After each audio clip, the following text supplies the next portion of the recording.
로마서 7장 1절에서 6절의 말씀을 우리 한 절씩 교독하시고 마지막 절은 함께 읽겠습니다. 형제 자매 여러분, 나는 율법을 아는 사람들에게 말을 합니다.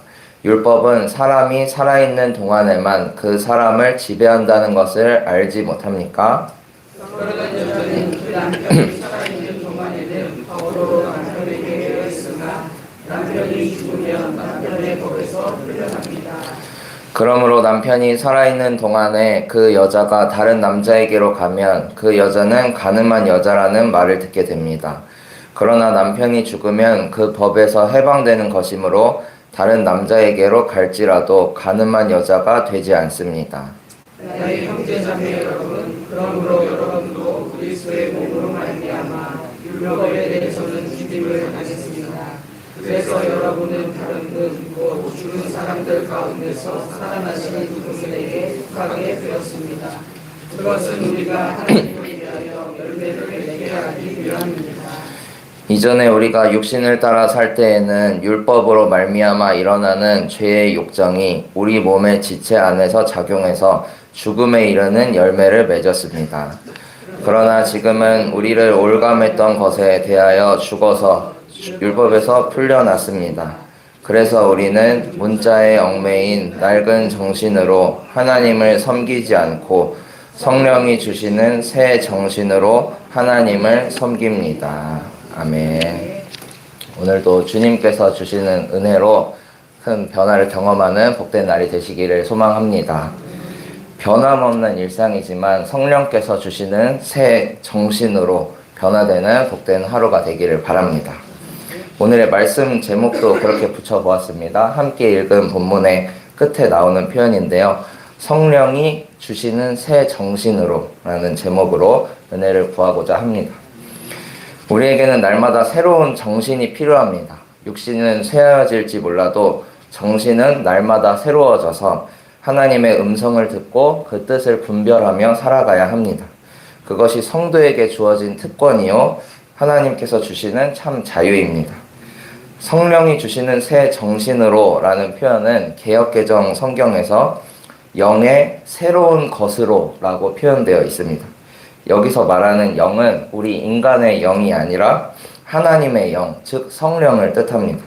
따라서 영의 새로운 것이란 성령의 역사로 말미암는 새로움을 의미합니다.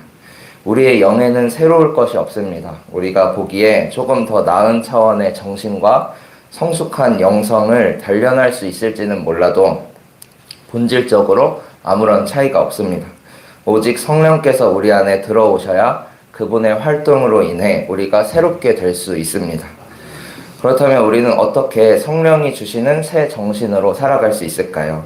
성령 안에 새로워진다는 건 어떠한 의미를 가지고 있는 걸까요? 이런 궁금증을 가지고 함께 말씀을 살펴보도록 하겠습니다. 오늘 말씀을 살펴보기에 앞서 죄와 율법의 상관관계에 대해서 이해할 필요가 있어 보입니다. 죄는 잘 아시다시피 하나님의 계명을 거역하고 그 명령을 따르지 않는 인간의 행위를 뜻합니다.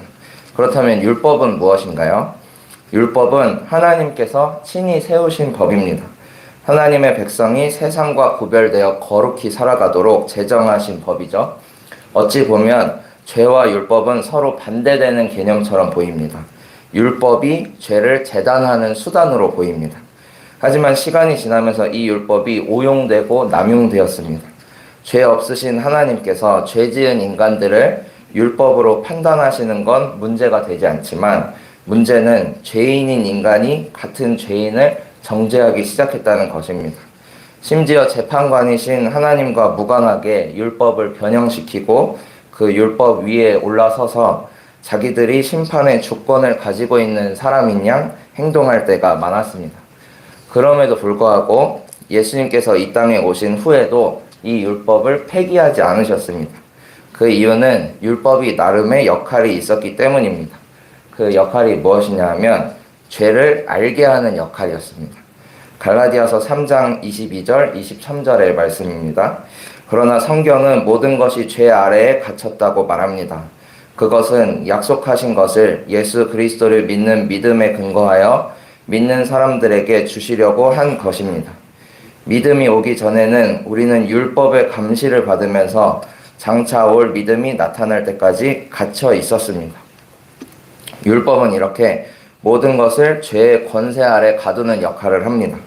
죄는 어떤 실체가 있는 것이 아닌 권세이자 힘입니다. 율법은 눈에 보이지 않는 죄가 힘을 행사하는 도구입니다.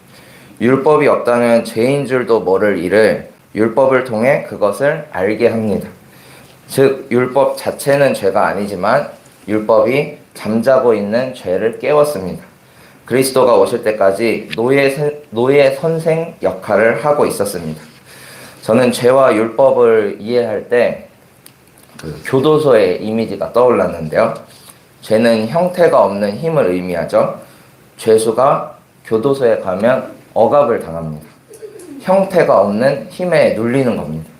아무런 사회생활을 할 수 없는 속박과 그리고 그 안에서 이루어지는 갈등, 박탈당한 자유, 이런 것들 때문에 괴롭습니다. 모두 무형의 것들이죠. 하지만 사람을 가장 괴롭게 만드는 것들도 사실 그런 무형의 것들입니다. 이런 것들을 죄라고 가정할 때 죄수를 가둬놓는 쇠창살이 바로 율법입니다. 죄가 빠져나갈 구멍을 허락하지 않습니다. 이리로 가도 죄고 저리로 가도 죄고 교도소 안에 있는 죄수는 율법이라는 쇠창살의 지배를 받습니다. 로마서를 기록한 바울이 활동하던 시기에 많은 교회들과 교회 밖 유대인들은 이 율법의 감옥 안에 갇혀 있었습니다. 그 쇠창살을 하나님이 세워두신 것 외에도 자기들이 더 두텁게 쌓고 겹쳐 놓으면서 마치 권세자들은 자기들은 마치 그 쇠창살 밖에 있는 양 행동했습니다. 하지만 실상은 그렇지 않았죠. 그들도 모두 율법 안에 갇힌 죄인에 불과했습니다. 사도 바울은 이들에게 그리스도의 복음을 전할 사명이 있었습니다. 따라서 예수 그리스도께서 이 땅에 오신 사건이 우리에게 어떤 의미를 주는지 자세하게 설명해 주고 싶었습니다. 그 말씀의 한 대목이 오늘 본문의 말씀입니다. 그는 율법을 남자로 비유하고 우리와 같은 죄인을 여자라고 표현합니다. 본문 2절의 말씀입니다. 결혼한 여자는 그 남편이 살아있는 동안에는 법으로 남편에게 매여 있으나 남편이 죽으면 남편의 법에서 풀려납니다. 여자가 저희와 같은 죄인을 의미한다고 했죠. 이때 당시 결혼한 여자는 죄송한 말씀이지만 남편의 소유물에 불과했습니다. 여자가 결혼을 하면 남자에게 종속되는 것을 당연하게 여기는 사회 풍습이 있었습니다. 신명기 24장 1절 말씀에 보니까 결혼으로 얻은 아내가 남편에게 수치스러운 일을 행하거나 남편이 아내와 같이 살 마음이 없어지면 그 여자를 그냥 내쫓아도 된다고 쓰여 있습니다. 그게 율법의 한 내용이었습니다. 여성 인권 측면에서 정말 말도 안 되는 이야기지만 그때는 그것이 보편적인 상식이었습니다. 따라서 결혼한 여자는 아무리 남편이 싫어도 살아서는 결코 이 남편과 헤어질 방법이 없었습니다. 이 남편과 이별할 방법은 유일하게 한 가지, 죽어버리는 것뿐이었습니다. 그런데 아까 제가 사도 바울이 무엇을 남편으로 비유한 것이라고 했죠? 율법입니다. 율법. 그리고 여자는 죄인인 우리입니다. 아무런 힘이 없는 여자가 남편으로부터 벗어나는 방법은 죽음뿐이었습니다. 죄로 가득 찬 우리가 율법으로부터 벗어나는 방법도 죽음뿐입니다.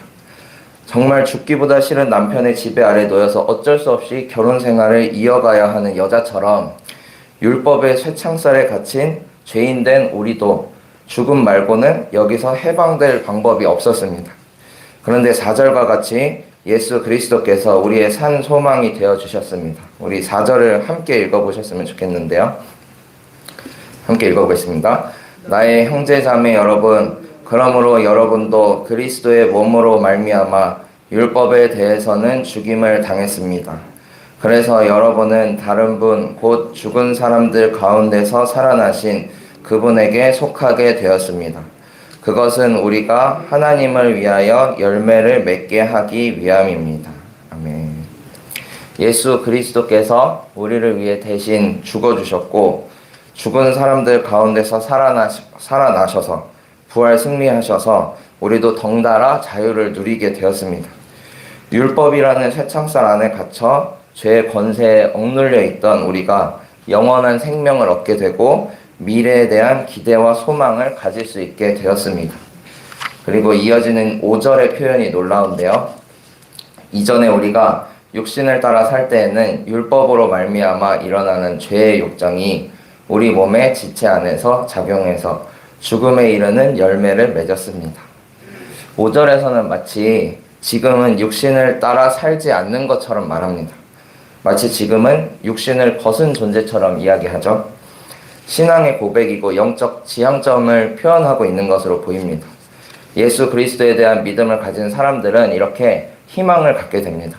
내게 주어진 환경이 변하지 않더라도 성령이 주시는 새 정신으로 영혼의 변화를 체험합니다. 희망의 신학자로 불리는 몰트만이라는 사람이 있는데요. 몰트만은 2차 세계대전 당시 3년이나 포로 수용소에 수감되었던 사람입니다. 그는 아무런 희망도 가질 수 없는 당시 상황, 그 세상 속에서 그리스도의 복음을 통해 희망을 발견했습니다. 포로 수용소에서 성경을 통해 희망을 발견한 그는 더욱 신학 공부에 매진했고 무너진 사회를 다시 세워가는 사람들에게 이 희망을 전해 주었습니다. 그는 이렇게 말합니다. 하늘의 영원을 인식하는 것이 아니라 바로 그의 십자가가 서 있는 땅의 미래를 인식한다. 그분 안에서 인간은 바로 그것을 위하여 자기의 생명을 바친 그 인간성의 미래를 인식한다. 그러므로 십자가가 그에게는 이 땅의 희망이다. 뜬구름 잡는 그런 하늘의 희망을 이야기하는 것이 아니라 이 땅에서 연장되는 희망을 뜻합니다. 언젠간 이 속박에서 풀려날 것이니 좀만 더 참으라고, 저 하늘에는 좋은 것들이 기다리고 있다고 말하는 그런 희망에는 한계가 있습니다. 때때로 우리의 실제적인 삶과 무관하게 느껴지기도 합니다. 하지만 몰트만은 이 땅의 미래를 인식하는 것이 기독교적인 희망이라고 말합니다.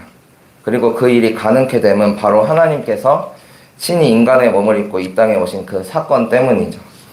이를 통해 우리는 미래를 인식할 수 있고 미래에 대한 희망을 갖게 되었습니다. 오직 십자가만이 우리와 미래를 이어주는 희망의 징검다리가 된 것입니다. 이제 말씀을 정리하고자 합니다. 우리는 모두 죄인입니다. 앞서 말씀드렸듯이 죄의 결과는 죽음뿐입니다. 율법은 질서의 하나님께서 당신의 백성과 세상을 구별하기 위해 만드신 법입니다. 그 율법을 통해 우리는 이미 죄인이었던 우리가 죄인이라는 사실을 자각합니다. 하지만 예수님께서 이 땅에 오셔서 율법을 폐기하신 게 아니라 완성하셨습니다. 하나님의 법은 우리를 억압하고 사망으로 내몰고 괴로움을 안겨주는데 그 목적이 있지 않고 하나님의 법은 사랑으로 완성된다는 것을 몸소 보여주셨습니다. 우리는 여전히 죄인입니다. 하지만 주님께서 그 피값으로 우리를 사랑하시고 율법을 완성하셔서 우리의 모든 죄를 사하여 주셨습니다. 오늘도 해방의 감격과 기쁨으로 감사의 찬양이 넘쳐나는 복된 하루가 되기를 바랍니다. 이제는 더 이상 문자에 얽매인 낡은 정신으로 하나님을 섬기지 않고 성령이 주시는 새 정신으로 하나님을 섬기는 우리 모두가 되기를 소망합니다. 기도하시겠습니다. 하나님 감사합니다. 오늘도 복된 날 주셔서 아침에 눈뜨고 예배의 자리에 무릎을 꿇게 하시니 감사드립니다. 주어진 일상과 보편적인 건강을 주심도 감사드립니다. 주신 은혜를 따라 이제는 해야 할 일을 하며 살아가는 그리스도인이 되게 하여 주시옵소서. 하나님을 경배하고 주님을 전하는 일에 소홀하지 않게 하여 주시고 주의 말씀을 따라 살아가는 귀한 삶이 되게 하여 주시옵소서. 우리를 모든 죄의 속박으로부터 해방시켜 주신 주님을 찬양합니다. 참 자유와 평안, 영원한 생명을 주심도 감사드립니다. 세상 그 무엇과도 바꿀 수 없는 감격스러운 일을 겪고도 언제나 불평하고 자만했던 지난날을 돌아봅니다. 주님, 저희에게 구원의 감격이 떠나가지 않게 하여 주시옵소서. 여호와로 인한 기쁨이 차고 넘치게 하여 주시옵소서. 여전히 주님을 알지 못하는 많은 이들이 있습니다. 주님, 그들에게도 손 뻗어주시고 저희를 보내주셔서 복음의 확장이 일어나게 하여 주시옵소서. 정령의 이웃들이 더욱 주님을 보길 원합니다. 저희가 그리스도의 편지가 되게 하여 주시고 그들의 마음밭이 옥토밭과 같이 되어 하루속히 주님께로 돌아오는 역사 있게 하여 주시옵소서. 민족 고유의 명절인 설날을 맞이합니다. 각 가정이 화목하게 하여 주시고 주님을 영접하지 못한 식구가 있다면 복음을 전하고 받아들이는 귀한 기회의 시간이 되게 하여 주시옵소서. 가정마다 악의 권세가 물러가게 하여 주시고 오직 하나님만이 주인 되시는 가정, 한 마음으로 하나님을 섬기는 가정 되게 하여 주시옵소서. 믿지 않는 가정에서 홀로 외로운 싸움을 이어가는 교우들도 있습니다. 주님 그분들에게도 믿음 주시고 힘 주셔서 더욱 믿음 위에 굳건하게 서게 하여 주시옵소서. 두렵고 떨리는 명절이 아니라 복음을 전할 수 있음에 감격하고 하나님께서 주시는 용기로 충만한 명절이 되게 하여 주시옵소서. 오늘도 하루를 시작합니다. 주님께서 주신 이날 주님 뜻대로 인도하여 주시옵소서. 모든 것 주님께 맡겨드리며 살아계신 예수님의 이름으로 기도합니다. 아멘. 하늘에 계신 우리 아버지여, 이름이 거룩히 여김을 받으시오며 나라가 임하시오며 뜻이 하늘에서 이루어진 것 같이 땅에서도 이루어지이다. 오늘 우리에게 일용할 양식을 주시옵고 우리가 우리에게 죄 지은 자를 사하여 준 것 같이 우리 죄를 사하여 주시옵고 우리를 시험에 들게 하지 마시옵고 다만 악에서 구하시옵소서. 나라와 권세와 영광이 아버지께 영원히 있사옵나이다. 아멘.